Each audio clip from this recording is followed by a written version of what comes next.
Hi all.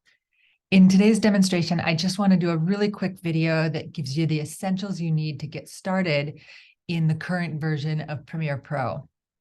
You'll notice that the demo videos that I link to later on in the course are working with a slightly older version. And so this is just to give you a quick head start so you know what you need to do to get your project started. First of all, I've already opened Premiere Pro. What we're looking at here is the home screen. It's sort of the starting point, like most of the Adobe software we worked with, it launches to this page before you get started in your project. Before I click New Project, I do want to mention, it's just a refresher, I put this in the text. Be sure that you have created a folder that has all of the assets or content that you want to work with.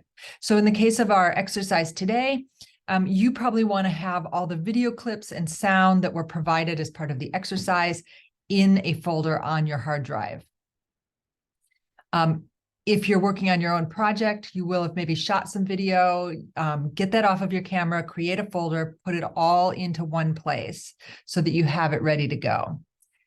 You're going to need that folder when we start our new project. All right, so to get started in Premiere Pro, I have two buttons up here on the top left corner of the home screen, New Project and Open Project. And since we don't necessarily have any projects going yet, we're going to start with a new one. I click on the New Project button. Now, right away, you're going to see that it populates with a bunch of stuff as though we've already created a project here. Really, these are just some clips that are accessible to you as part of tutorials and stock image provided by Adobe. What we want to do is sort of bypass this, really look around the periphery. And the first thing we want to do is right up here at the top left. It says project name, and then there's a box that currently says untitled. Give this a meaningful project name. I'm going to call this Megan's Demo Number 1.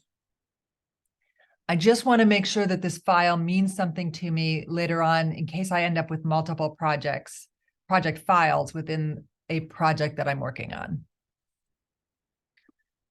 Project location is going to be right next to that. And what that is the folder, that's the place on your computer. In this case, it's going to be the folder that you want to save this project file into. It's also going to be the folder where your content for this project is. So the drop-down list will show you some recent locations, and you can click Choose Location to open up your sort of Finder window.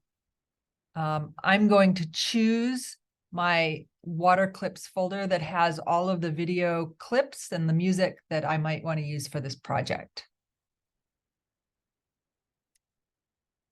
I click choose, it's filling that in. I can't quite see the end of it there. I just have to trust that it's there. And really, that's all we need to do at this stage. I do want to point out just over here on the right-hand side, there are a couple other import settings that could be useful. For our exercise, we actually don't really need to worry about any of these. The only thing is that that's here that you should be aware of is that it is automatically going to create a sequence because this create new sequence line is checked or selected. And that sequence is named sequence 01. That's okay. We're just going to have one sequence in our first video. And the first few you do, you might just have one sequence. So that's going to be fine. But if you want to give it a name, again, something meaningful, you can give it a name here, and that will appear in your project when we get to the editing screen. Okay. And then I click Create. At the bottom right here is a blue button. I'm just going to roll over that and click Create. That's going to create my new project.